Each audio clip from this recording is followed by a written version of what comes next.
Ben Lawler. I appreciate you coming on Easy Talk, man. It's been a minute, and I've wanted to have you as a guest, so I'm glad we kind of made this happen. Absolutely, brother. Thanks for having me. I'm glad to be here. So we're actually just talking about how you just got an Escalade, and you have a driver. I want to know what that's like when you've hit peak success. You know it when someone else is driving you around. Well, it's for me, it's more functionality, right? Typical week, Ariane, I'm meeting with, call it 40 to 50 customers, right? If I'm out on the road, man, it's much safer if I'm in the back seat. You're I making can calls. send emails, make phone calls, catch up with my family.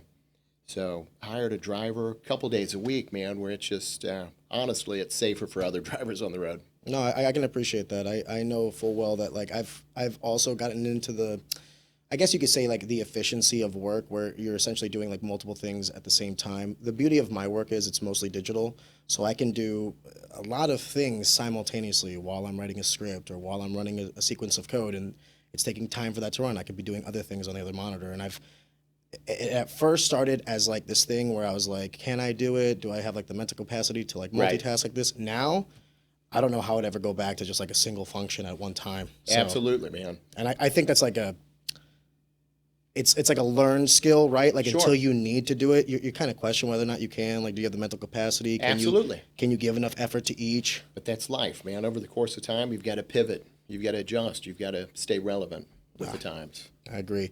So, Ben, for those that are uninitiated, let me initiate them. You are a clothier for Tom James. What is the formal title? So, a clothier or a haberdasher. So, I work for a company called Tom James, right? Founded in Nashville, Tennessee. We own and operate 11 factories here in the USA that make all of our garments. So, what I do, is meet with clients in the convenience of their home or office. So, I go in, take measurements, pick out cloth, and bring it right back to them.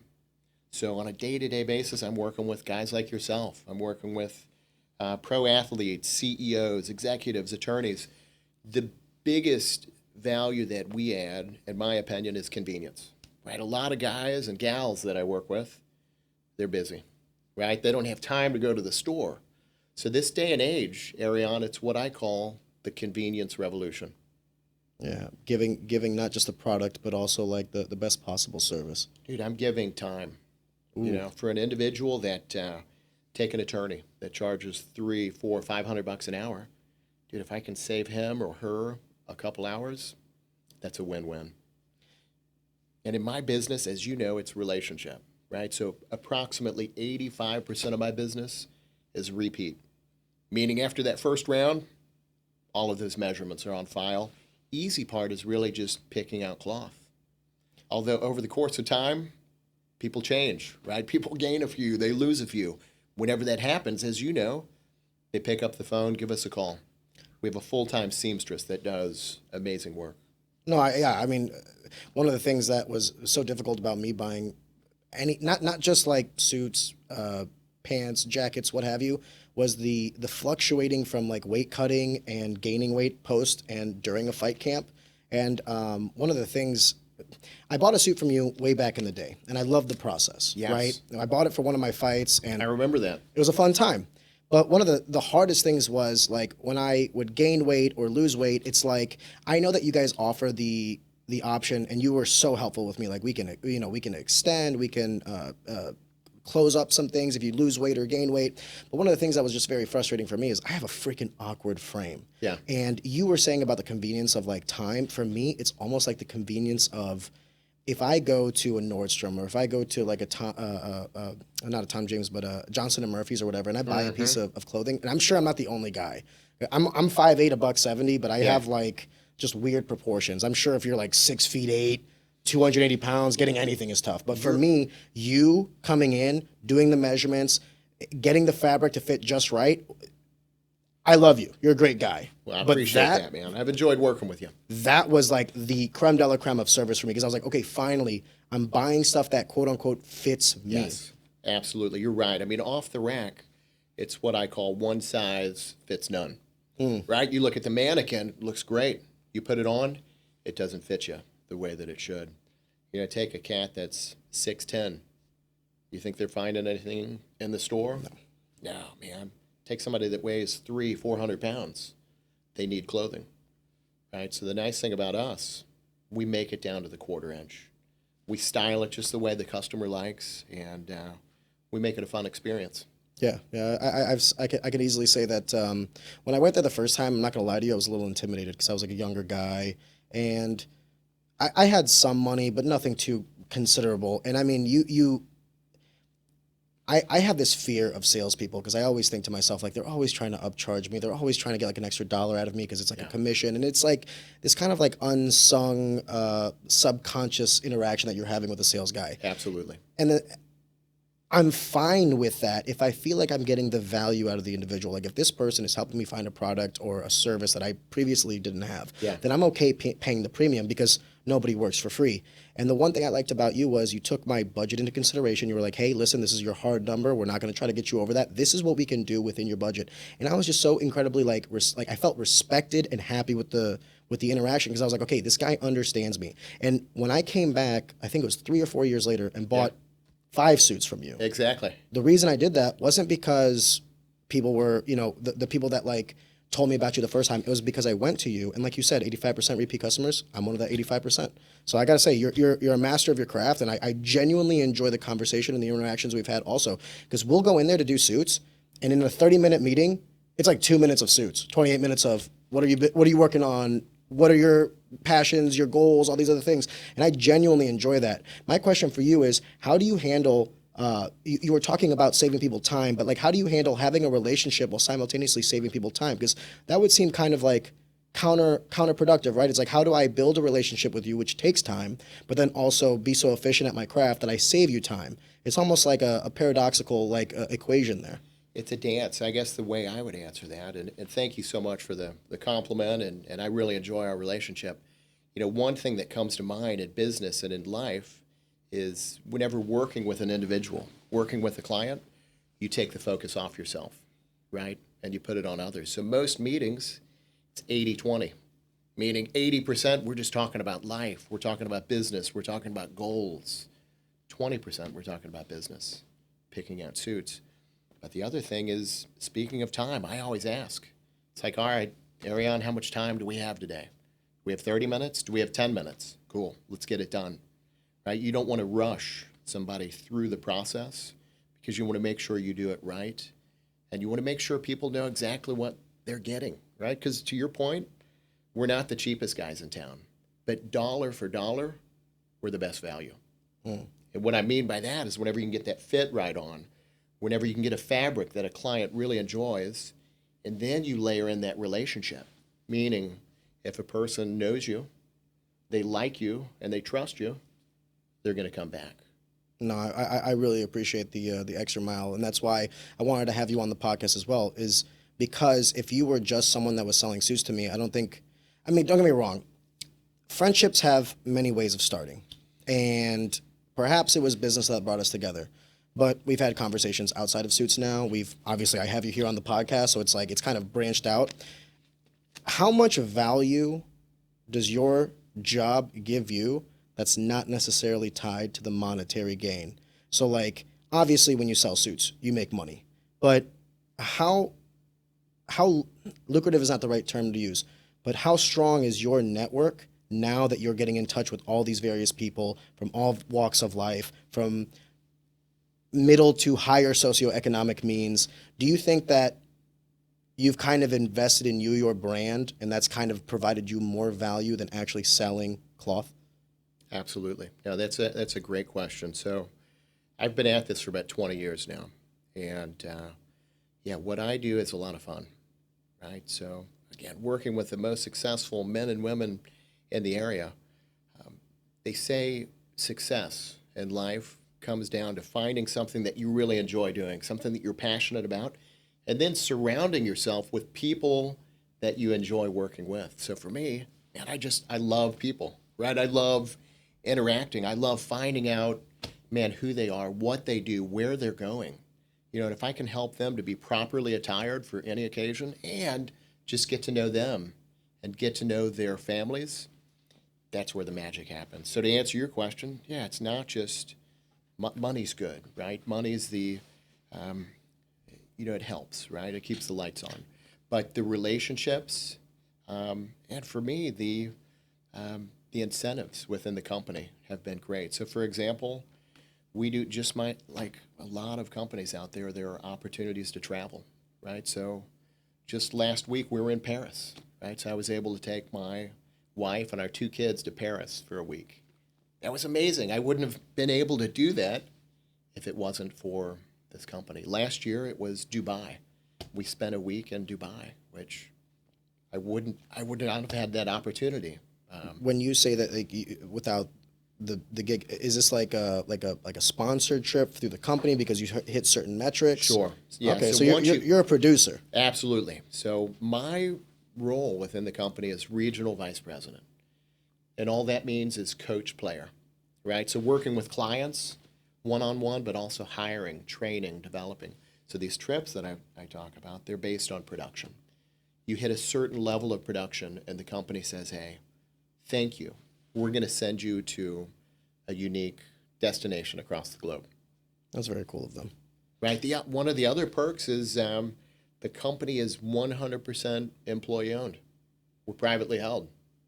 Oh, shit. So like, do you have equity stake as well? Can you buy in if you want to? Absolutely. So I'm a stockholder in the company. That's amazing. I wish more.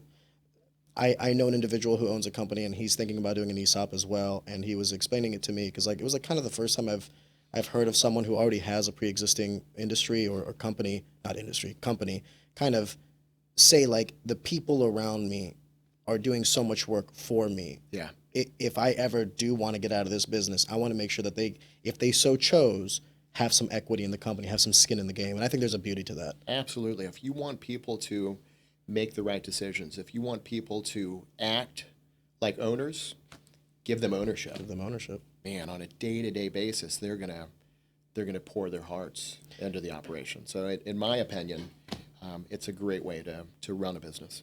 You've said you've been doing this for 20 years now. I don't even know how someone goes about becoming a haberdasher, a clothier. Did you go to, is there like a degree you get in this? Is this someone came to you and kind of showed you some tricks of the trade? How'd you even get into this line of work? So for me, going back, I grew up on a farm in southern Illinois.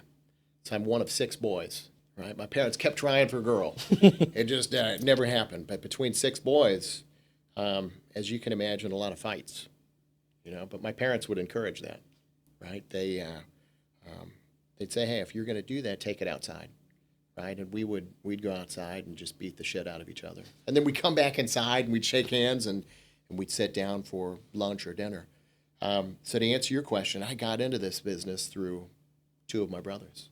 Oh, yeah. They're in this line of work as well? Yeah. So my older brother, Jay, he started first. I came on second, and then our younger brother, Danny, he came on third. All with Tom James? All with Tom James. Interesting. Yeah. So going back 20 years, right out of school, so I went to SLU here in town, studied international business and Spanish, right? Lived over in Madrid, Spain for a semester. It was a great way to pick up the language, right? Just being surrounded by it. I had the opportunity at the time to live with a host family who didn't speak any English or stay in the dorm with all the American students. You know which one I chose? Host family. Host family. Sink or swim. Right, so you learn how to speak that language. Learn how to communicate or you don't eat. Bro, if you wanted to eat, you had to ask for it, man. You had to speak it. So after, I would say, about a month, I was dreaming in Spanish. So I picked it up. Great experience, man. While I was there, I had the opportunity to do the running of the bulls. You actually did that? La Corrida de Toros. Not the smartest thing I've ever done. How old are you? So I was when you're doing this, 20? I was born in 1980, so this is going back approximately 20 years, right? So this is early 2000s.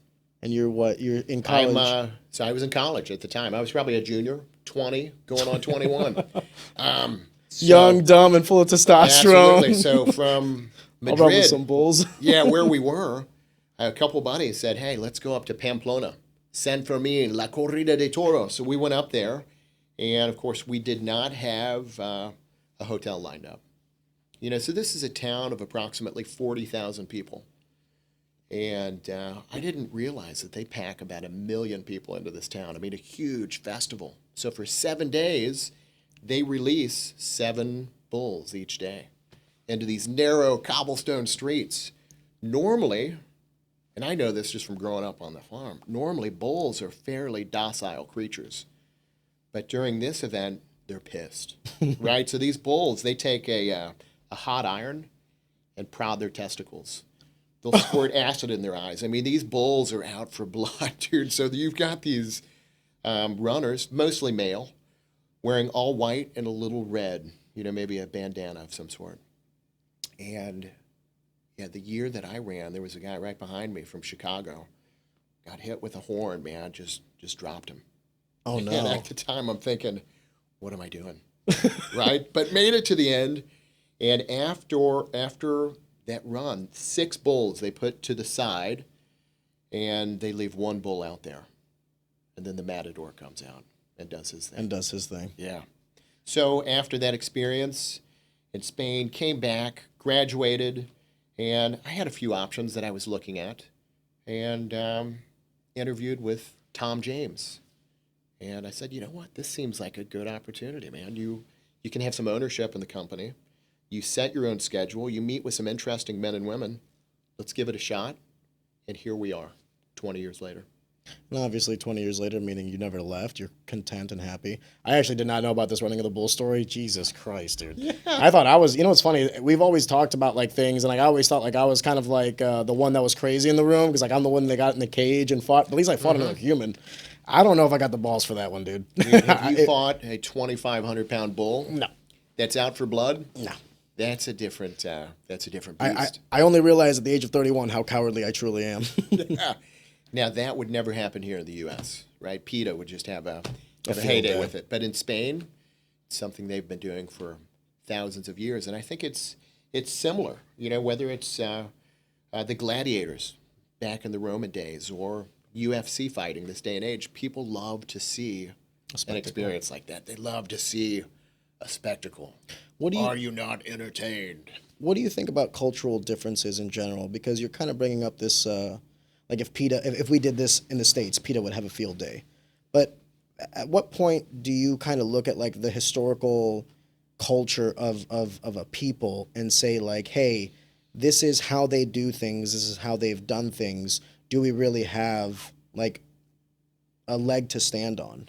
And then on that same flip of the coin is like, where does that line kind of draw, right? It's like, because like, you could say that like, oh, our culture, there's like African tribes where the little boys have to do unspeakable things with the older men in order to like ascend to manhood, right? Sure. I don't know about that cultural norm, right? So it's like, where is that kind of sweet spot? I'm listening to this story about running of the bulls, prod the testicles, spray acid in their eyes. Seems kind of like rough, right? Yeah. But then I think to myself, like, is that rough because of where I grew up, or is that rough because it is rough? It's like, where does that get drawn? Mm-hmm.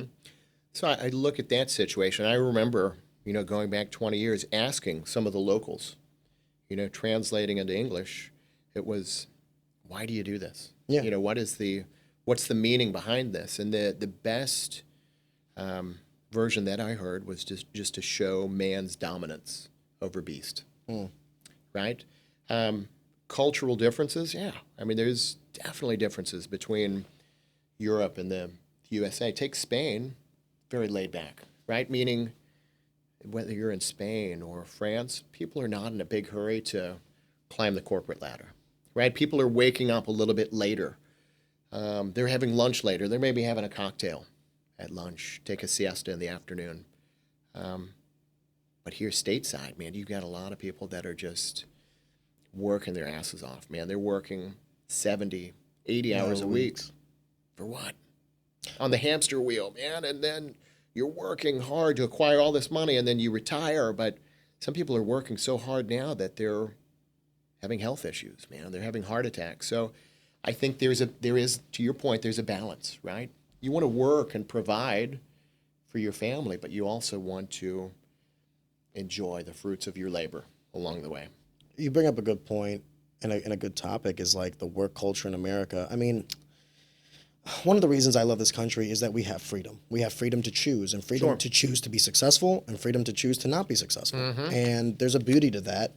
You have other cultures that might not necessarily have like such a strict work ethic as maybe America does. But then I would also venture to say, like, in America, you don't necessarily have to have a strict work ethic.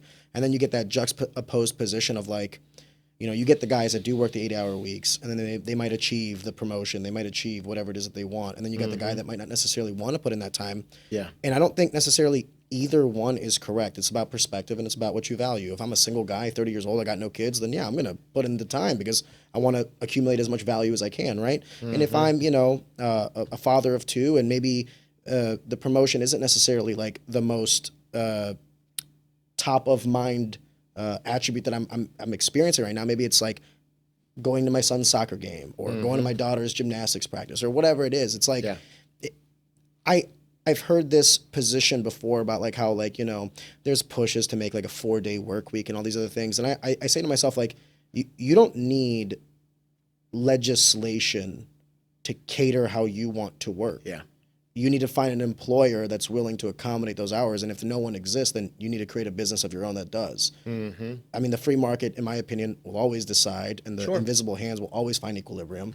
And I like what you were saying about essentially like people working 78 hours a week for what? Because then that kind of gives me like a peek through the window that is what's valuable to you. And I can get the sense that now it's not necessarily money. It's maybe like legacy. Maybe it's like your children. Maybe it's the next generation, which is beautiful. I love that. But then I would also say, like, on the same flip of the coin, it's like, you know, when I was 24, 25, I was putting in those 60, 70-hour weeks. Sure. And now, because I did that, now I don't necessarily have to work as hard. And I think there's beauty in choice. Ben Lawler and the Tom James family will ensure that whether you're purchasing your first custom fit suit or your 50th, the process is unrivaled. With the experience and quality of the Tom James name, allow Ben Lawler to help shape the vision that is your professional brand with a suit that speaks to the conviction in their craft. With fabric sourced here in the U.S., you'll know quality and craftsmanship are top of class. Like a sculptor examines wet clay before creating a masterpiece, Ben Lawler will walk you through the process of selection, measuring, and stitching to ensure your finished product is a work of art. Putting your trust in Ben is a guarantee that your brand will elevate to the next level. And always remember, you don't get a second chance at a first impression. Yeah. But to that point, I mean, you work with you service a bunch of people from, you know, entrepreneurs to C-suite to all these guys. What is if you were to do a Venn diagram of these individuals, what do you think is the most common trait that they share? These people of affluence, these people of means. Do you think it's the value of time and money? Do you think it's the value of family? Like, when you're interacting with these people, what's a common trait you find amongst all of them? Because one of the things I want to do with this podcast is obviously have interactions and conversations with people, but I also want this to kind of be something like of substance, of value. And whether that value is, I've had, you know, conversations about being a good father, being a better man. I've had conversations of like what you need to do in this life to make some money. And then, you know, what does money afford you? It affords you options and freedom. But like, from your perspective, you are around much more powerful, much more affluent, much more mean-oriented people. And I'm curious, from your interactions, like, what is the common thing? What is the common theme amongst them? What is something that you're noticing that you're like, man, this is a characteristic that I'm finding is very common in successful people? Yeah, that's a great question. You know, I've thought about this a lot over the last couple of years, and I find that the clients that I work with are very similar to myself, meaning they have similar principles. They have similar philosophies on life. Specifically, most guys that I work with and gals, family-oriented, right? They're married, you know, they have children. They really put a focus on their family. The other is faith. You know, a lot of individuals that I work with, they're in touch with their faith. And I'm okay with that, man. We're very in touch with our faith. I would say that third area is they're goal-oriented, right? They know what they're doing. They know how they're doing it. A lot of these individuals are leaders. You know, they could be a CEO of a Fortune 100 company. And these are people that I love spending time with, man. When you say you love spending time with them, in what respect? Just because, like, through process of osmosis, you're kind of getting value just being in proximity to them? I'm becoming a better person, you know, by spending time with these clients like yourself. You know, they say in life, you're a combination of the people that you surround yourself with and the books that you read. So at the end of the day, there's certain people that I choose not to work with, right? If they don't align with me, that's okay. We're not the only operation in town, and it won't hurt my feelings if they go someplace else. But others, man, I really value those relationships, and I would rather spend time with those individuals. So, man, whenever I have an opportunity to meet with a guy like yourself, man, I always learn from those interactions. You know, I always want to ask questions about life and family and health and just become a better version of myself. I love that. Well, we had Mike Rogers on. He was actually the episode before you.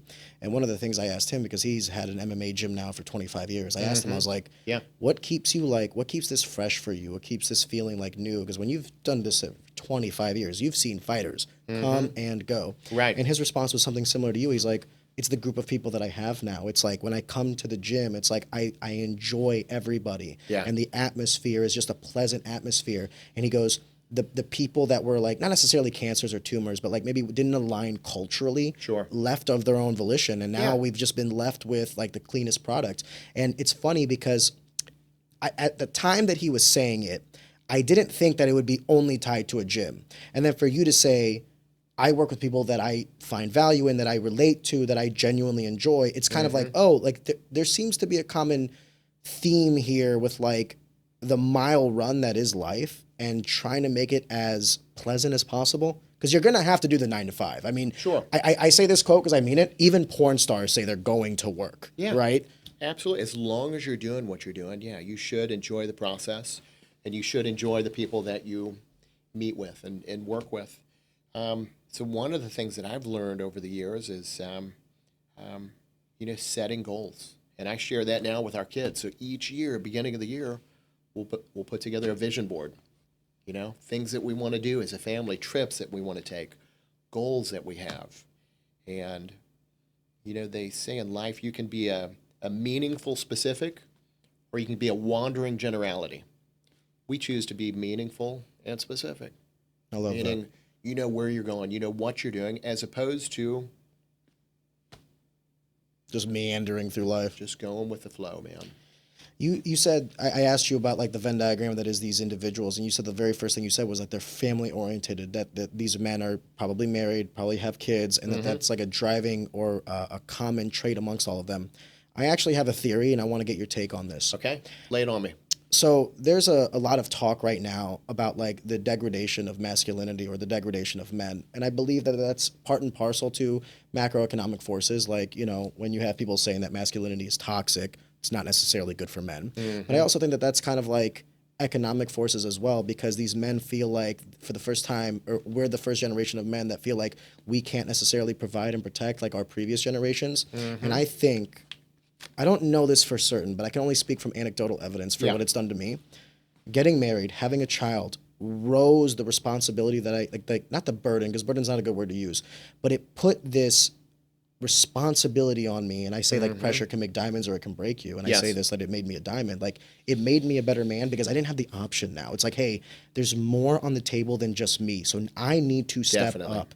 And it's something that I'm noticing in other men. And I don't mean like, there's a correlation between entrepreneurs and fatherhood or being married. But like whenever I see a welder and he's a family man, like I have better interactions with this individual. I have more in common with him. He usually aligns ethically and morally with me, regardless of the faith or anything. Just having that family unit, that extra responsibility. And I think one of the things that's happening right now that scares me is that men are shying from responsibility for a multitude of reasons. I mean, we could spend a 3-hour podcast talking about hookup culture, talking about the economics of why it's harder to be a man. We could talk about the absence of faith or the degradation of faith, and what does that mean to like if you don't have like a moral compass as a man, then what really are you? Sure. So there's a lot of factors going against it, but I tell my friends that are like single, or maybe they have a girlfriend or whatever, I tell them, I'm like, listen, the best thing that's ever happened to me is getting married and having my daughter. It made me a better man because I didn't have a choice but to be better. Absolutely. So my theory in a nutshell is like, do you think if men in mass started taking on more responsibility and more, what's the proper word that I'm looking for this? Not necessarily responsibility, but taking on more life to take on another, like to take on a partner, to take on new life, to give themselves purpose outside of themselves, I think is the true calling of every man. But I don't know if that's right, because who am I to dictate to others what to do with their life? Yeah. What works for me might not work with other people. So like that's kind of my conundrum, is like, am I right? Where is some of what I'm saying correct? Where is some of what I'm saying incorrect? Because I can't blame the guy who's like making $50,000 a year playing video games and he's happy. I think, what comes to mind for me is circle of influence versus circle of concern. Man, what I typically tell people is stay in your lane, right? You can't control what other people do. For me, I look back and, man, my most important job is being a really good husband and a really good father, raising some well-adjusted young humans. So to your point, man, early on when I first started, man, I was putting in a lot of time, right? 60, 70, sometimes 80 hours a week building the business. Then I met my wife. I took the focus off myself and, dude, I poured into her, right? I put her on a pedestal. And my goal is to give her everything that she wants, right? And then after our first child, I said, damn, we've got another mouth to feed, right? We gotta step this thing up. We need a bigger house. We need a yard. Number 2 came along, and we continue to set goals, but in a different way. It's not about Ben anymore. It's about, man, our family. What are we doing as a group? So is that happening in society? Probably, but I'm not really concerned about it. I like to focus on, again, your own circle as opposed to others. I think there's a wisdom to that, because I'll be honest with you. I feel like sometimes I put myself in positions that I don't necessarily have any power, and it's just causing me stress. There's a lot of shit that we don't have control over, man. You turn on the news this day and age, it's not good news, right? You're going to hear about political turmoil, natural disaster. We need more good news stories. On that note, would you mind if I shared a good news story with you? Absolutely. All right, so I think I shared the nonprofit that I started a while back. No, you said it with me, but not on the podcast. Go into that before Would you you mind say if the I good talked news. about it a little Absolutely, absolutely. All right, so it's called the St. Louis Suit Project. Right, so what we do there is we take donations from our clients, right? Things that they're not wearing anymore. Older suits, sport coats, shirts, we give those to underprivileged men and women. So last year we donated about 5,000 gently used garments here in the area. This could be somebody that's coming out of the federal pen that wants to be a productive member of society. This could be a veteran coming back from the military. And speaking of the news, recently we had a spot on the news, right? In between political turmoil, natural disaster, here's a story about a local nonprofit that gives back. We had a lot of people that reached out. So there are individuals. There's a lot of people out there that want to help. But I guess my question for you, whenever we look at take an individual coming out of the federal pen that wants to be a productive member of society, there are others that don't. And we have this cycle of recidivism. Mm-hmm. So do you know what the rate of recidivism is? Isn't it 60%? We could fact check that. Matt, you wanna pull that up? What you mean by recidivism? What I mean by recidivism is reincarceration. Yes. So meaning, how often does a person go back into the pen I think after they get out? I think it depends on a lot of factors. One, whether or not it was a misdemeanor or a felony, right? Because we could get into the topic of like the criminal justice system, and I think like a lot of I'm a firm believer of like law and order, because that's like the only if you don't punish people for doing wrong, you're not de-incentivizing them from doing wrong, right? And doing right should be incentivized by its own moral input, right? Like if I do right by you, you'll like me more. Now I have that social affirmation. But if I do wrong by you, hopefully it's not something criminal, right? It's something we can handle ourselves. Matt, what was that rate? It was 44% within the first year and 75% within the 5 years. Okay, so 44% within the first year, 75% within 5 years of leaving prison, 75% of people will once again go to prison. So let's step back and that seems like insanity to me. Dude, peel the onion back a little bit. So on one hand, you've got a person that's out, right? They interview for a job with your company. Are you going to hire them? Depends on the crime. Absolutely. There's other companies that are like, hey, you have a felony on your record, you're not getting in. Family, they may or may not have relationships with. Housing, they may not have a good option for a place to stay. But on the flip side, man, back in the pen, they've got a bed, they've got 3 warm meals, they've got a group of people that kind of respect them for who they are.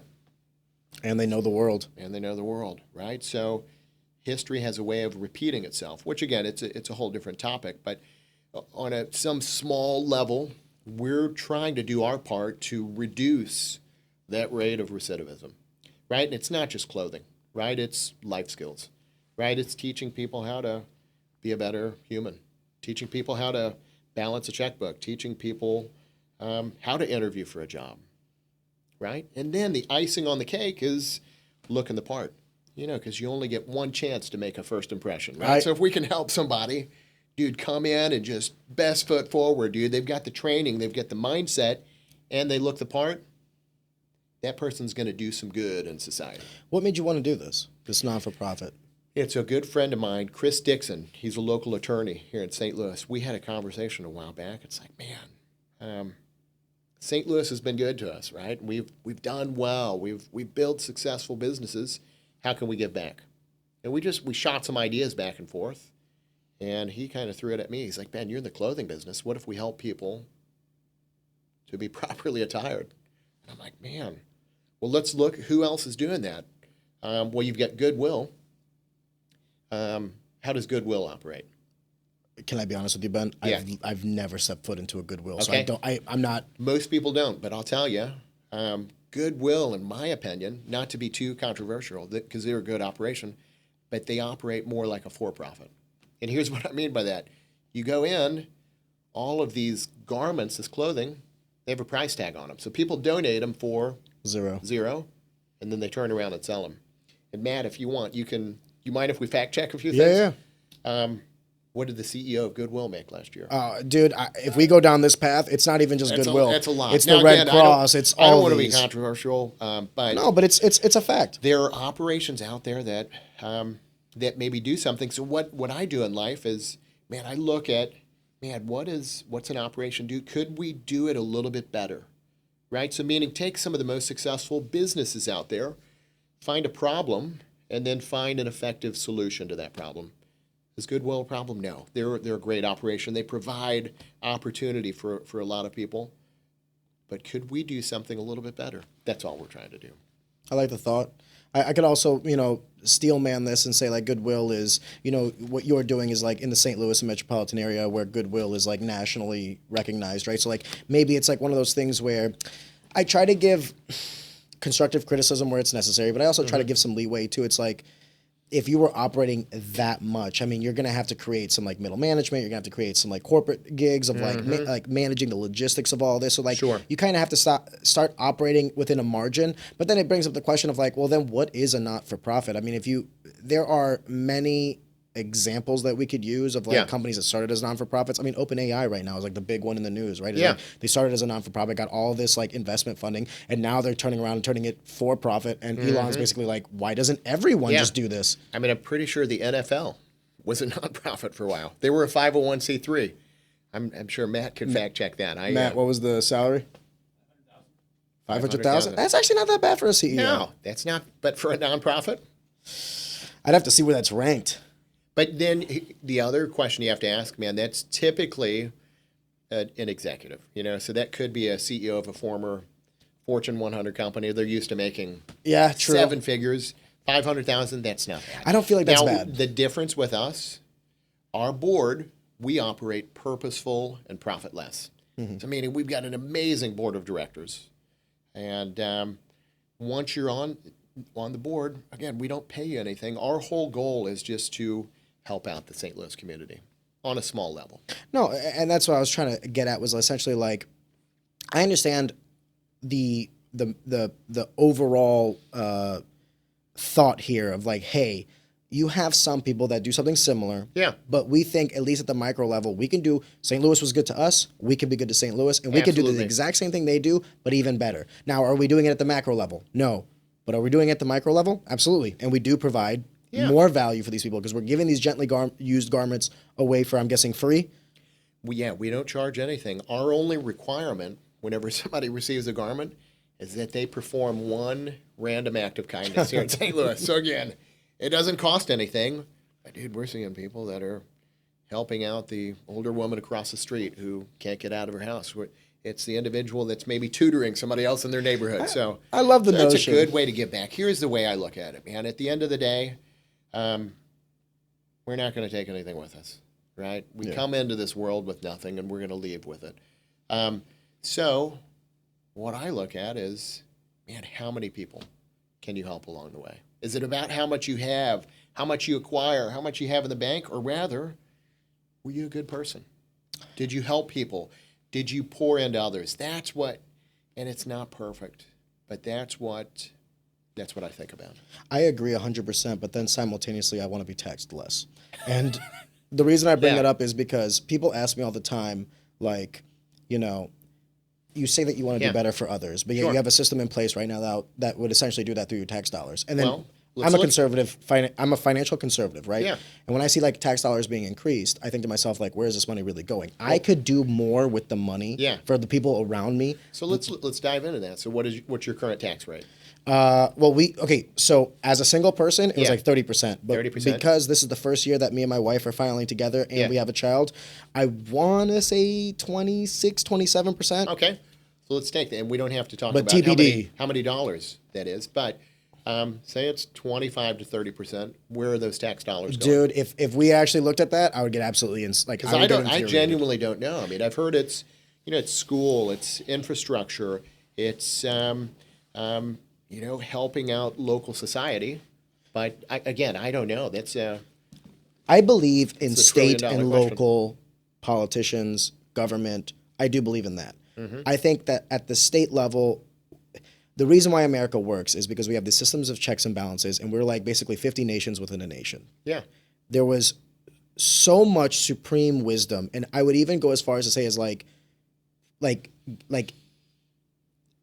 divinity in the wisdom of the founding fathers to understand that this process is so fragile and it needs to be protected and encoded with your Bill of Rights and your amendments. And then even in that same breath, allowing for change, for additional amendments to be brought forward because they understand even that at this day and age that they might not know what happens in the future. There was so much wisdom in the founding fathers. And I do solemnly think that George Washington was maybe one of the greatest human beings that has ever lived on the face of the earth, because at his time, he was given the opportunity to be the new monarch of the new global power. Yeah. And he instead chose he would rather live on a farm with his family. Yeah. There was so much like, if you look at the founding of America, all the variables at play, and I'm not the most religious man. I got to be honest with you. My faith has been tested many times. Yeah. But when I look at U.S. history, I think to myself, like, if this was not somehow, some way helped by forces outside of our purview, I would call you a liar. Like, there's no way this just happenstance. Yeah. And now, so here we are 250 years later.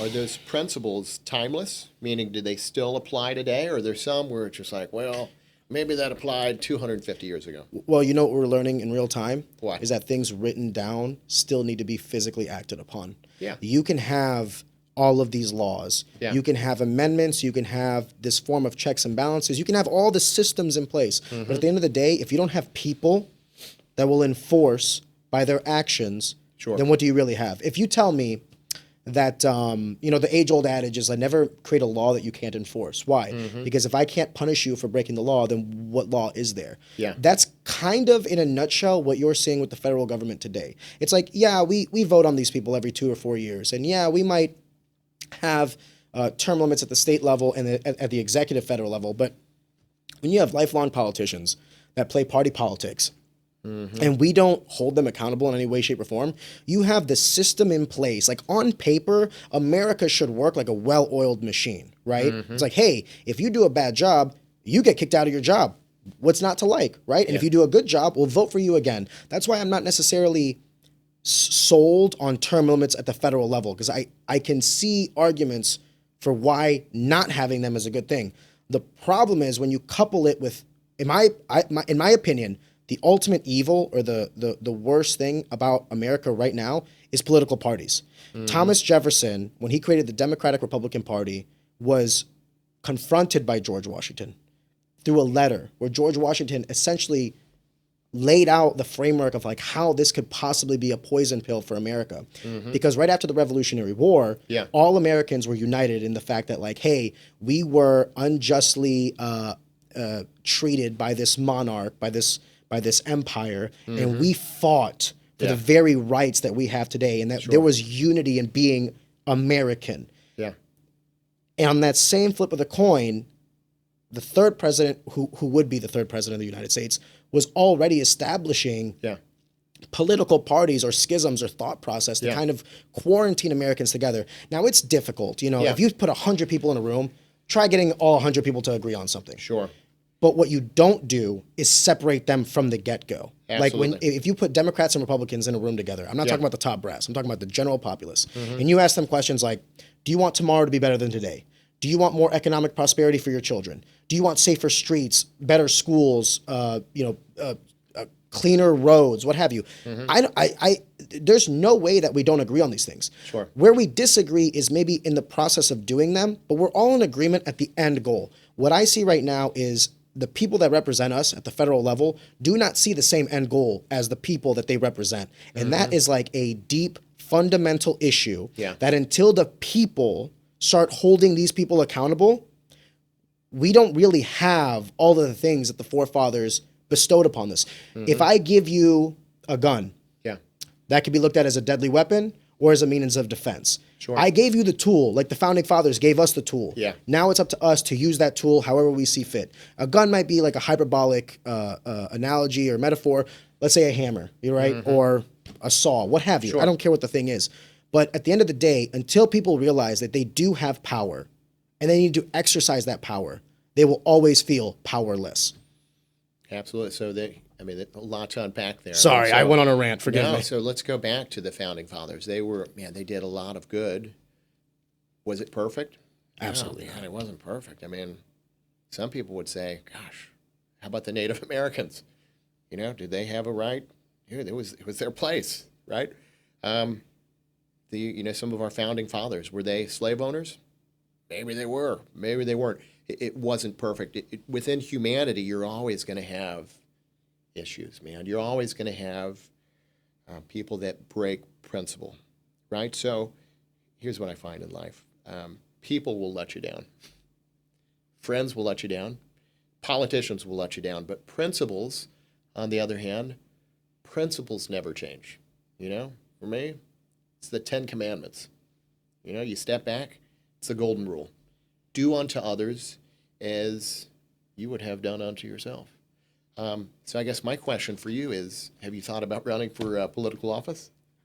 I have, man, but this is going to sound ugly. Lay it out there. A year ago, We're in the tree.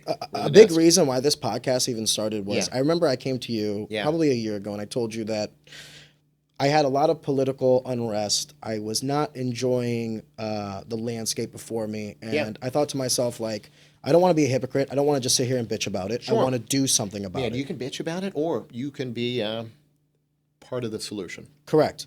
Part of the problem, part of the solution. Now, here's what I've learned in that last year. Most of the politicians that you meet are not just idiots. They're fucking idiots.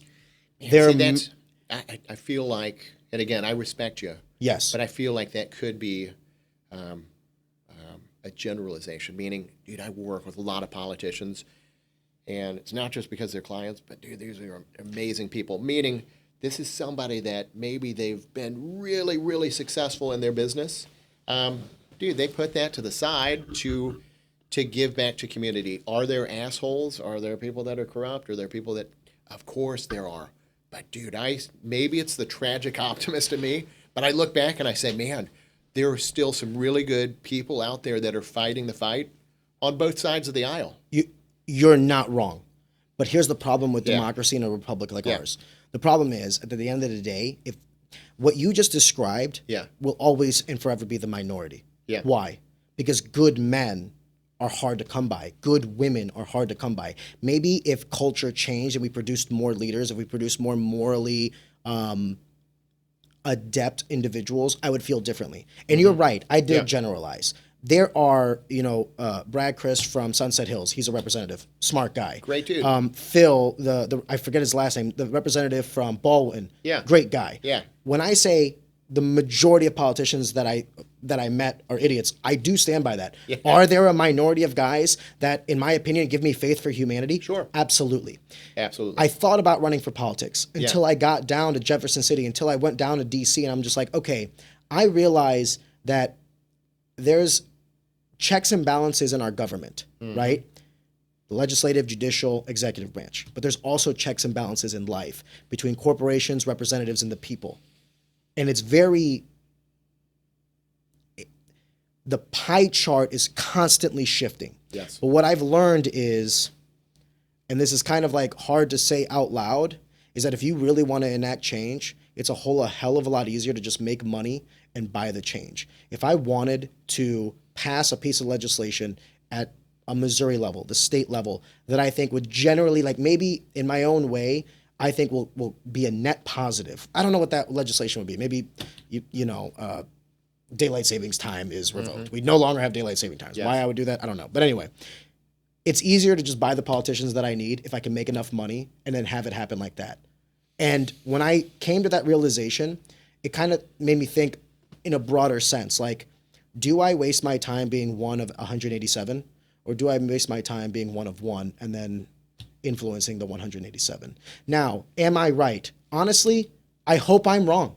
I genuinely hope I'm wrong. Because if I am right, at the Missouri level, one of 50 nations, what could it possibly be like at the federal level? But on that same flip of the coin, I hate to say it out loud like this, but I think there's also a beauty to that, because people will hold the politicians accountable, or that's what you think. Politicians, through legislation, should hold business accountable, and business will hold the people accountable because they're the employers. That works, right? It's like if the people are upset with businesses, you should elect politicians that enact legislation on your behalf so that you never have to unionize. What you're seeing now with increased unionization is because politicians are no longer representing the people. They're taking the matters into their own hands. Now, the reason I bring that up is we were getting into like what I run for politics. I think politicians are actually getting lesser and lesser power, and I think that businesses and people are getting more power. Whether that's good or bad is up to perspective. But I'm a person, and I realized, I could be a politician, or I could be an individual and a business owner. Can you do both? Exactly. And then the Venn diagram kind of bleeds into each other. Yeah. Will I ever run for politics? Maybe. Never say never. All right, so let's look at that, man. Say you're in that position. Maybe you're a state representative, maybe you're a congressman, maybe you're president of the United States. What would be some of those things that you would want to do to help society? They would shoot me in the head. They would shoot me in the head. Why is that? Because I would dismantle a bunch of the 3-letter agencies, and I would ensure that there would be open source accounting for all politicians. Okay. I don't think you should have term limits. Yeah. And I'll be honest with you. You don't think even for... Not, at the state level, it makes more sense. Yes. Because... But you're saying for congressmen, senators, president? Oh, okay. Executive is different because you need a peaceful transition of Okay, power. yes. Legislative is a little different because the Yes. legislative branch simply writes laws to be Exactly. enforced or interpreted. Right. And you want But you're saying in individuals the legislative branch, no term limit. at the federal level. Yeah. Your term limits is based. No, I don't want term limits because your term limits should be based on your body of work. Okay. I don't think you need to. Okay. What the real question is we are deeply unhappy with the current political climate, and I agree with you. But I don't think the answer is more legislation. I don't think the answer is giving federal government like more legislative authority. It's like even if you eliminate. Okay, I'll tell you why. Yeah. Right now in the current political landscape, you can have an independent, a legitimate independent run for a state senate or a state representative. But if you put term limits... I saw a picture recently, I think RFK. Didn't you, RFK you got a Jr. chance to meet RFK? I love that guy. One of the smartest people I've ever talked to. Truly, one of the smartest people I've ever talked to. But the problem is, I don't think he doesn't have a shot in hell. He doesn't have a shot. And why is that? Because of what I was going to get to. If you do federal term limits, you're essentially selling those seats to the political parties. Meaning, right now, if you're bad at your job, you could be voted out. But if you're good at your job, even if you're not tied to a political party, you can keep your job, right? If you're good at what you do, if the chips lie where they may, it's like, hey, I can sell my body of work. Yes. But if you put term limits, how many independents would then be out of like even if they're good at what they do, they'll be out of position in 2 terms tops. And then you'll have both political parties essentially fighting to propagate their chosen son or daughter.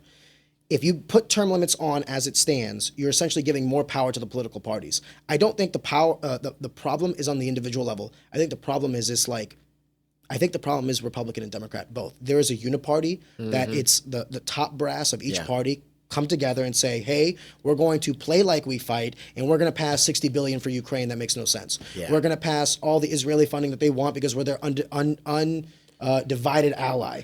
So and when would you you ask say them, it's sorry to interrupt, would you say it's always been this way? No. Or is it recent? Meaning Ooh, you go back, actually, that's a good it seems question. like to me, I mean, going back 20, 30 years, it seems like politicians maybe used to cross the party aisle a little bit more. Say somebody's Republican, somebody's Democrat, boom, let's work together, not for our own agenda, but for the community, for the constituents.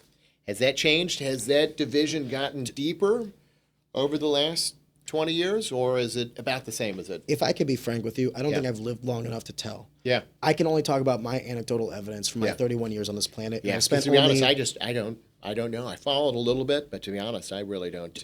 I don't necessarily think it's more or less. I think the division now is polarization because of transparency and because of social media. It used to be that a politician could cross the aisle and then go against leadership. Yeah. But now if a politician could do literally anything, and then within 5 minutes it's on X, it's blasted and it's retweeted and it's all this other stuff. So it's like, to your point, is like, has it diluted? Possibly, but not because people aren't willing, but because now the repercussions for doing so are so fast Yes, and so widespread. absolutely. I give some leeway to these politicians because it must be immensely difficult to basically toe this like moral line and party line, because you know that if your party politics goes against your moral convictions, you might be ostracized. I have Absolutely. some sympathy to that. Yeah. And that's why I say, like, I don't necessarily, I want to be careful how I say this. It's not that I don't blame them. I wish they were stronger. And I wish the parties weren't as powerful as they are. Absolutely. So you bring up a point. You know, social media, politicians, artificial intelligence. So, Jesus. so let's, if you don't mind, let's shift gears. Let's go down that road, man. What are your thoughts on AI in general? On AI, yeah. How will that affect politics? How will that affect the economy? What are we going to see in your opinion? If you get general AI, Yeah. I do think that it's going to be the only thing that gets us out of our debt, because Okay. AI will make us so proficient, not proficient, but efficient at production, and we will subsidize or essentially, I don't want to say like take the human element out of labor, but if you look at a lot of like COGS, cost of goods sold, a lot of that is essentially like labor costs. And if you take the human element out of it, you're going to be able to produce these things at a much more effective price. And then you're going to grow the economy. And there's only 2 ways. Yeah. You can no longer tax your way out of $34 trillion of debt. Is that the current number? 34 Whoa. today. But you can grow yourself out of it. Can we grow ourselves out of it today? No. Like there's no like financial instrument. There's no like technological advancement that we can make outside of AI that I've seen that could possibly get us out of this hole, outside of essentially declaring bankruptcy, which would collapse the entire global market. How much of that debt is owned by China? Off the top of my head, I don't know. But to Matt, be you can probably pull it up. to be frank, that whole metric doesn't really matter. Does that make sense? It's like globalization worked. The only reason we're not in a hot World War III right now is because globalization worked.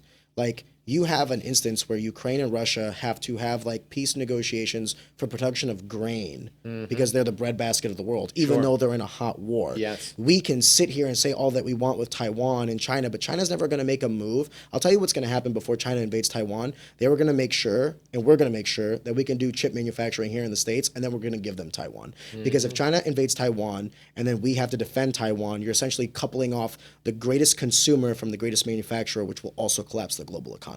So it's like, whenever people talk about these geopolitical like turmoil, it's Yeah. all face value. Yes. No one's throwing a nuke. No one's doing that.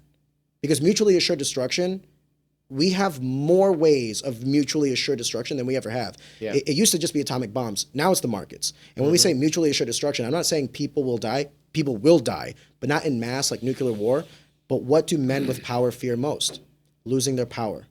And I don't think Putin or Xi Jinping or even Joe Biden would risk losing power over things that I don't really think they care about. I don't think Xi Jinping cares about Taiwan as much as we say he does. I don't think Putin cares about Ukraine as much as we say he does. I think the gentlemen in question only care, not necessarily Biden because he knows he has term limits. But how them. much do we really know about all three of them? We don't know. We know. We know What do you mean by see. we? Like we, me and you, or Me and do you mean like How the much- CIA, like, FBI? Have you met those guys? No, of course. No. All we know is What we read, see, what yeah. we consume. I think There's a lot more going on behind the scenes. Candidly, it's over my head. I wish I knew more about it, but again, I focus on what you're in charge of. circle of influence versus the circle of concern. You know what? I try to focus on just being the best version of myself, man. Focus on my local community. I think that's the way to do it. Yeah. I think you're going to be a happier person for it. Ben, we're actually over time, so one of the things I wanted to do is this is how I end all episodes. Yeah. I essentially ask the guest one piece of life advice that you would give to like a younger Ben Lawler or someone like, teenage years growing up, maybe they're on the cusp of adulthood, something that you've learned that you would tell your kids or tell a younger version of yourself, a piece of life advice. What would something like that be? Yeah, that's a big question.